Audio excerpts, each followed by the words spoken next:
Welcome to Siege, a podcast about Castles and Crusades and other Siege engine games, and whatever the hell else we want to talk about.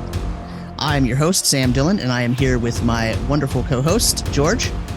Hi, I'm George Hardy. How are you tonight, George? I'm great. How are you, Sam? I am really good.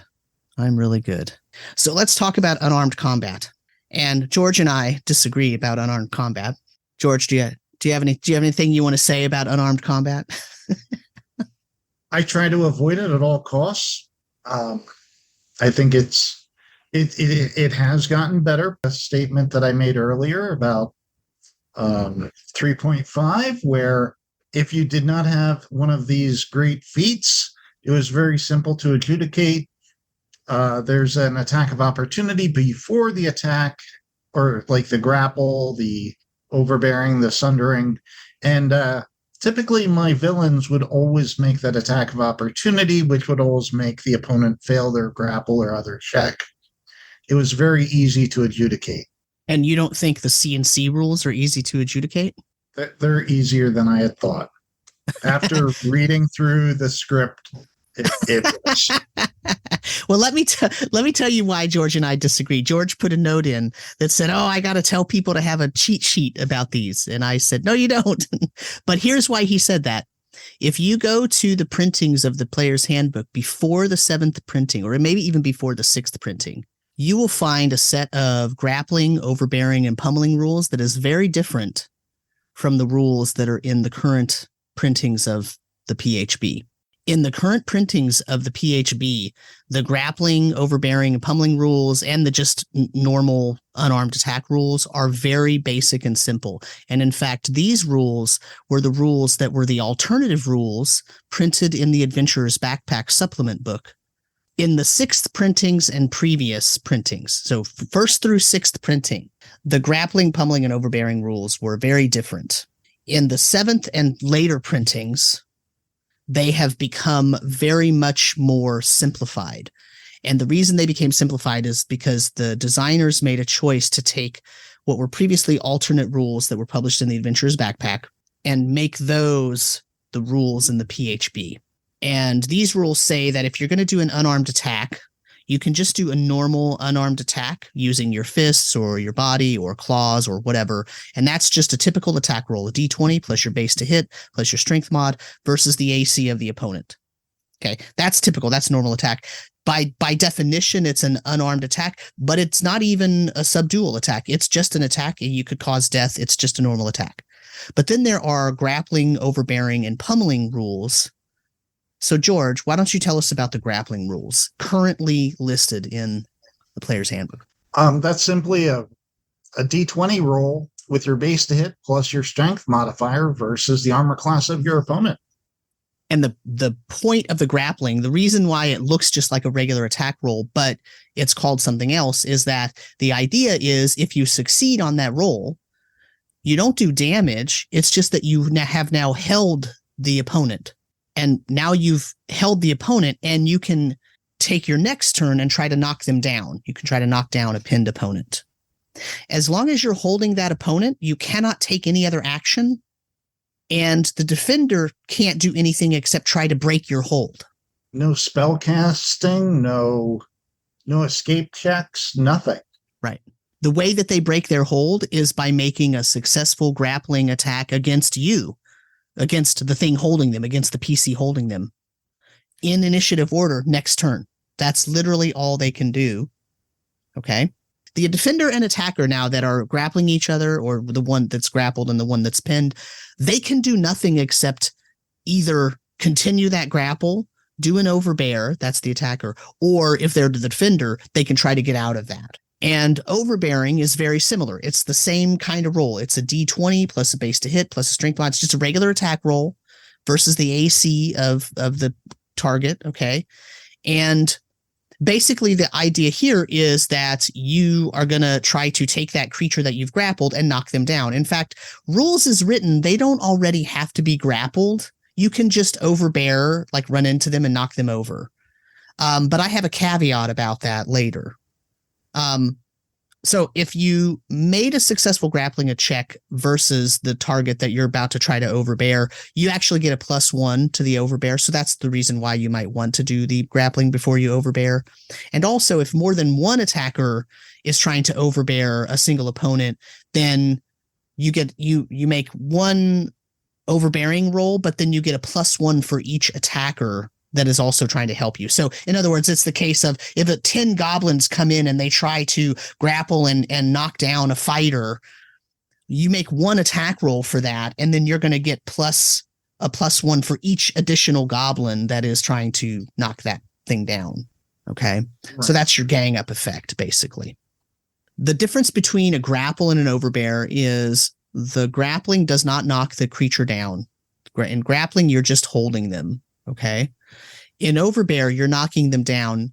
In grappling, they take no damage. In overbearing, they do take damage. They take 1d2 points of damage. Okay. If they were already grappled and you overbeared them, they are considered pinned on the ground and cannot move. Okay. For a pinned opponent, though, if someone else is trying to attack them, there's a +10 modifier to that attack because the person is pinned on the ground. It's being held there. Okay. If you knock someone down with an overbear and they're not pinned, that is, you didn't grapple them first, they can try to stand up the next round. Okay. And in fact, because standing up from prone takes a half move, they could actually stand up and attack, theoretically speaking. If they do so, though, from having been knocked down from an overbear, they take a -2 to hit on their attack roll. And if there's anyone standing over the prone individual, getting up is more than a half move. It actually takes your full round, and you have to make a dexterity save because you're basically having to slide out of the way and stand up and not invade the space of that person that was standing over you. So that's why it takes that dexterity save. Some basic rules: you can't grapple or overbear a defender that's two size categories larger than you. Some creatures cannot be grappled or overbeared, like large dragons, green slime, etc., etc. The castle keeper is going to determine if grappling and overbearing is possible, and the defender can break the hold by making their own grappling attack against the holder on their action. Even if they got overbeared, if the person is still holding them, they can still try to break that hold because they can't really do anything else. Okay, so the long and short of these two attacks are this. Typically, you're going to grapple to hold someone, and it's just a basic attack. But once you've done that, you can't really do anything else, and neither can they. All they can do is try to escape from you. But this is not really an escape roll, it's just an attack roll. Overbearing means that they already were grappled in most cases, and you're knocking them down. You're pulling them to the ground to make them prone, to make them easier to hit by all the other people that are attacking them. Presumably, if you're ganging up on them, that's what's going to happen. And then there are some specific rules for standing up from that. I think this discussion has made it sound more complex than it is. It's actually very simple. You just do a basic attack roll. You're doing a very simple attack roll. It's the effect that attack roll has that's different. Grappling doesn't cause damage, overbearing does. Grappling doesn't cause you to go prone, overbearing does. With overbearing, if you already grappled, you get a bonus to your overbearing attack.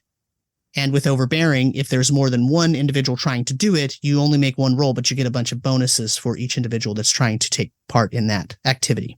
Yeah, either way, you end up in a really bad position. Right. If there's a lot of, so the thing is, like, because there's no other effect of a grapple other than you're being held, and now all you can do is so here's the thing. If it's a big beefy fighter or paladin holding on to a little weakling wizard, it's probably going to be a bad deal for that wizard, right? Because that wizard would have to make, to escape the grapple, would have to make a d20 roll plus their base to hit, which is always going to be lower than a fighter, plus their strength mod, which is probably going to be lower than a fighter because they're a wizard. They're probably not high strength. And it's versus the fighter's AC, which is probably going to be something really high, especially at higher levels when they have better armor. So that wizard is going to have a really hard time getting out of that grapple. Whereas if it's a fighter trying to grapple another fighter type of creature, it's probably even odds, right? It's probably pretty even chance that creature can get out of the grapple next turn. So you have to kind of, it doesn't really make sense for, here's what I want to say. Unlike in 3rd edition, when if you did grappling and the grapple actually succeeded and now suddenly it like breaks the game to try to figure out, okay, what's next? right? So you do need the cheat sheet, right? Because it opens up this whole other like set of actions and activities. In CNC, it doesn't do that. All it does is it says, let's make it simple. You make an attack roll, and if your intent is to, instead of doing damage, you just want to hold them in place, then you can do that. But then the only thing you can do is hold them in place for that whole round. And then they can try to escape on their turn. If they don't escape, if they aren't able to escape, on your next turn, you can get them onto the ground. You can knock them down. And then if you knock them down, they do take a little bit of damage for being knocked down, and it makes it easier for other people of your allies to attack them. Okay? That's literally it. And then it's harder for them to stand up if there's a whole bunch of people standing around them, as you can imagine. Okay? The pummeling rules is really just unarmed combat if you don't want to kill something. That's literally all pummeling is. So grapple doesn't kill the thing because it's not going to do any damage. Overbearing could kill because it does damage. Pummeling doesn't kill because it's purposefully meant to just do subdual damage and knock the thing out. So the whole purpose of pummeling is you're making a D20 roll plus your base to hit plus your strength modifier versus the AC of your target with the intention to only knock them out, not to kill them. So even if you were to do some kind of amazing attack and exceed, you critically hit them, and the critical rule said that you did like 4 times the amount of damage, right? Depending on what critical system you're using, and you ended up doing something that would have killed them, you don't actually kill them because pummeling says it's not lethal damage, no matter what. That's the point of it. Okay. Now, there is another combat maneuver that interacts with overbearing and grappling.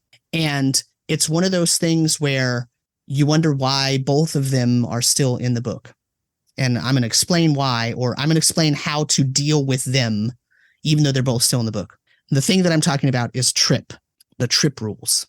So, George, how do you trip someone? To trip someone, you have to make an attack roll versus armor class 18, plus the dex modifier, plus the hit die. Once you make that, the opponent's not prone. Right. And it still causes no damage, but now they're prone. And so you might be wondering, well, wait, that does the same thing as what an overbearing attack would do, but it doesn't do any damage. How come it's so much harder? Because think about it. An overbearing attack is a D20 plus base to hit plus your strength mod, so just a regular attack, and you just roll it versus the normal AC of the creature. In this, you don't roll it versus the normal AC. You roll it against AC 18 plus a dex mod, if they have one, plus hit dice. That means that that's a lot harder to do. And it doesn't even cause any damage. So here's the thing.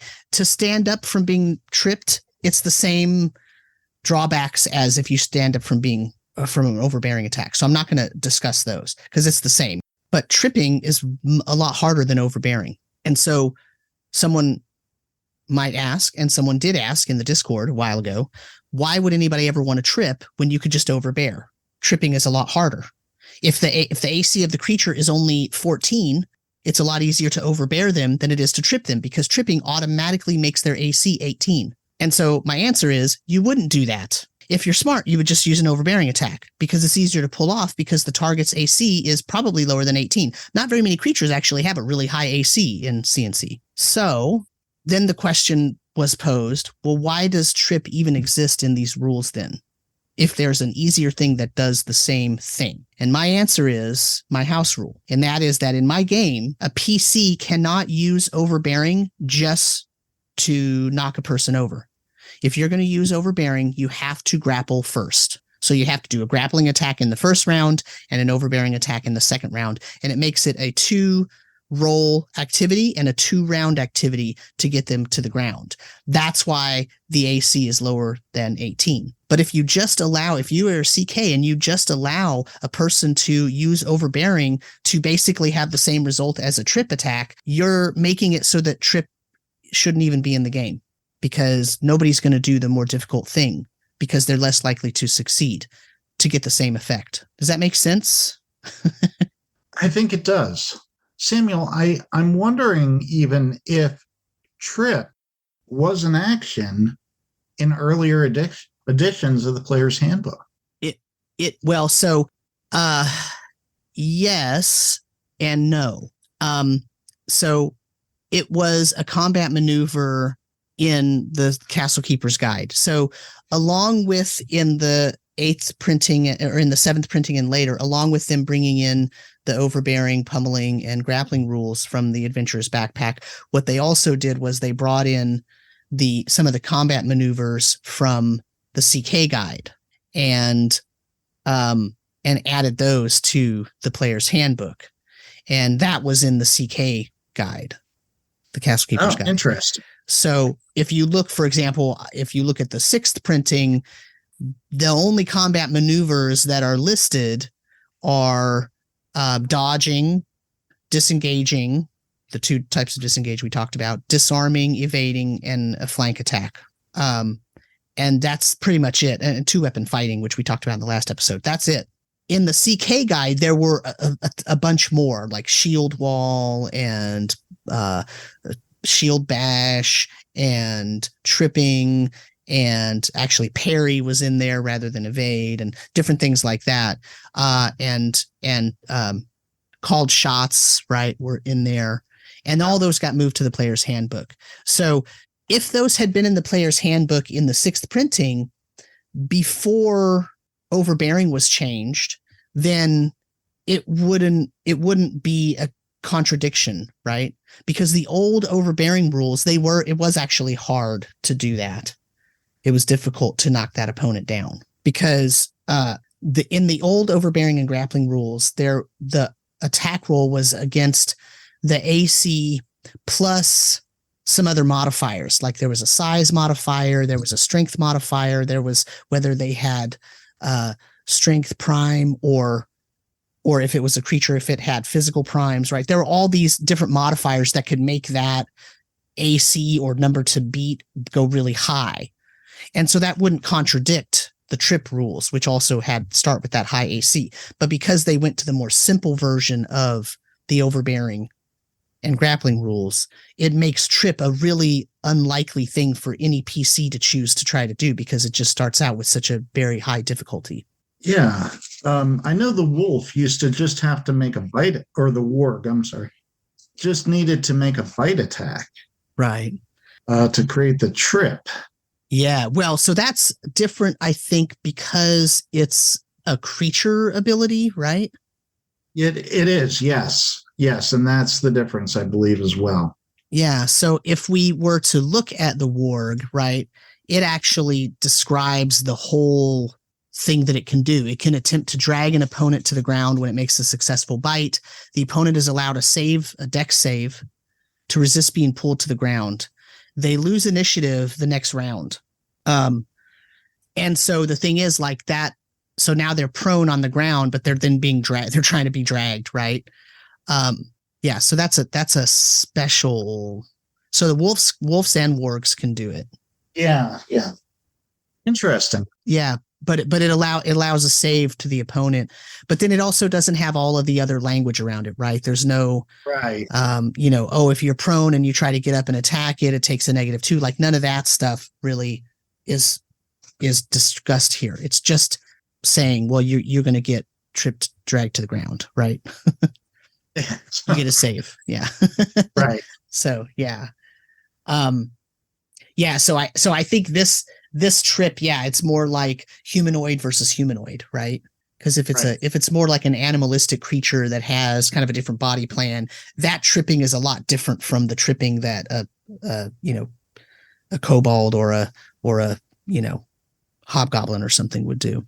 So I feel like I started out by saying, no, George, you don't need notes for this. And then we just discussed it and it suddenly becomes, well, it is kind of more complicated, right? And that's actually why we wanted to address it in a different episode rather than just the last episode, right? Because we wanted to go into the details. And it is meant to be a more specialized type of set of actions, right? But I think my main point, and I don't know if you agree with me, George, but my main point for talking about these is not even because I like them all that much or I use them a lot in my game. In fact, they're very rarely used, okay? But I do think that it's important for the CK to understand these rules. If you're playing in a game with, say, a monk who's going to try to grapple people, or if you're playing with a type of creature that likes to trip, like wargs and whatnot, you need to know about how do I stand up from being prone rules, right? And you need to know about does this type do damage or does that not do damage? And it's very important to look at these because it's not really just a simple, I attack that thing. Because even the grapple, if you succeed, remember, you can't do anything else now.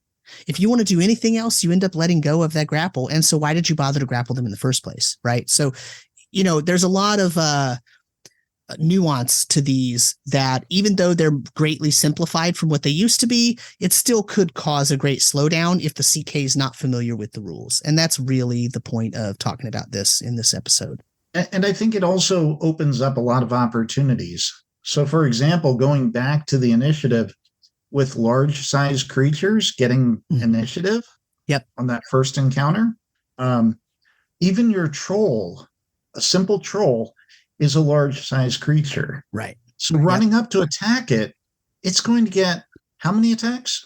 Normally they get 3. They would just get 1 attack. Trolls get claw bite. Yeah, they get claw bite. Yep. Or they get weapon attack, but that's that's a weird that's a weird CNC thing. But yes, they definitely get claw bite. And trolls get rend as well. So they can inflict additional damage and all that. So they're pretty, but yes, they are large creatures. So don't charge the troll. Whether you have a polearm or not, it's not going to matter. Yeah, that's right, because he's larger. Yeah. It really does change the dynamics. Yeah. Yeah, it's funny because the initiative is so basic and simple. Just roll a d10, except when you start looking at the peculiarities of the game, right? And again, this is one of those things where, this game can run really fast. It can play really fast. And you can just basically ignore all of these, because I'll tell you that I've run for groups who don't really care about combat maneuvers at all, and don't really care about any kind of they're not worried about, none of them are using pole arms. Nobody's crazily charging the ogre, none of them do that. They're much more sort of basic players. They're not trying to do any fancy moves other than creative things. And here's the thing about that.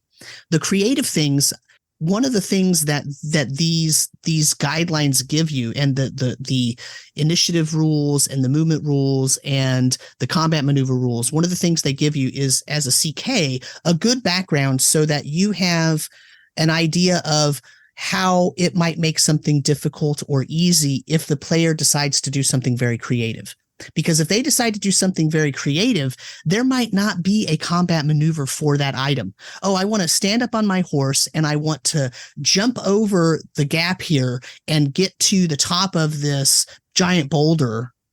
And I want to punch that thing that's standing on the boulder with their crossbow shooting at us. I want to punch him in the face. Okay, well, how do we adjudicate standing on the horse and then jumping across the chasm and then getting to the top of the boulder and then the unarmed attack of punching that thing in the right? So that whole kind of crazy creative idea based on the scene, I can adjudicate that pretty easily because I know the rules and the special maneuvers that are available. And even if one of them doesn't exactly match what that player is saying they want their PC to do, I have some guidelines for how hard or difficult or what kind of penalties might apply to that particular setup. I totally agree. And, that's where we are doing this rules as written. Right. So, for example, one of the things was with a grapple. I've already asked a player, because I know that they were really detailed on their character sheet, if they had a dagger in their boot or in, on the back of their belt or something. Mm-hmm. And he goes, yeah, I have a dagger on my left boot on the outside. And he was being grappled by a troll. I just was going for I'm crushing every bone in your body. And they believed it. Right. And I allowed him to pull the dagger out and stab the troll. Right. Just for that extra little flair, the rule of cool, whatever you want to call it. Right. Yeah. And, that's one of the things. And I think we said this in our last 2 episodes too. The CNC also has a philosophy, and this is sort of why they have this kind of vague, specific set of rules, right? That I keep calling it vague, specific, vaguely specific. But the reason they have that is because they're trying to just give us options, and the rules should not be an iron thumb on your game, causing it to break down and not work right. The rules should be guidelines to help you figure out how you adjudicate that. Do you let that PC that's being grappled, and being hugged to death by that troll, do you let them get access to their dagger? I mean, that's a question for any CK. Some might say yes, some might say no. The point is you have the option to do however you want to do it, right? You might say, no, you can't because your arms are at your sides. But if another PC knows that you have that, they might be able to run up and grab that out of your boot. Or maybe the troll is holding on to both of you, and one of you is upside down and the other one's right side up, and the upside down one can actually grab the dagger, right? Like, there's all kinds of scenes that could be fun like that. And it's up to the CK to adjudicate those. And the best way to adjudicate things is figure out what works for your group, but try to be fair. And the way to be fair is to look at what's in the rules as written and then adjust to taste. Fantastic advice. Know your group, know your players. That's right. I tend to, it's kind of funny because it feels like an oxymoron, but the more of the rules that I know and that I'm sure about, the more likely I am to be more lenient with them when the party and when the players want to do something weird, right? Or when they want to do something that is a little extra from what they would normally be able to do based on the rules as written. If I know those rules as written, I'm okay breaking those a little bit, like that thing you're talking about, grabbing the dagger. Like, I'd probably let my player do that because it sounds fun, right? Yeah. Especially if it looks like, oh, they're really stuck. There's really no way out of this, right? Like, that's really fun to give them a way to do it because of something that was previously established, right? That they had a dagger in their boot. Exactly. I recall the early days of AD&D and DMs like looking for that detail. Mm-hmm. And Exactly. I figured, yeah, exactly. That by today's standards, noting that on their character sheet, I think they get a little bonus from me. Yeah. Perfect. Is there anything else that you would like to say about the combat maneuvers that we talked about? I think just be ready to use them if you're going to use them to keep the game moving. All right. Until next time, keep the can of Dr. Pepper cold and keep reaching for that pole on.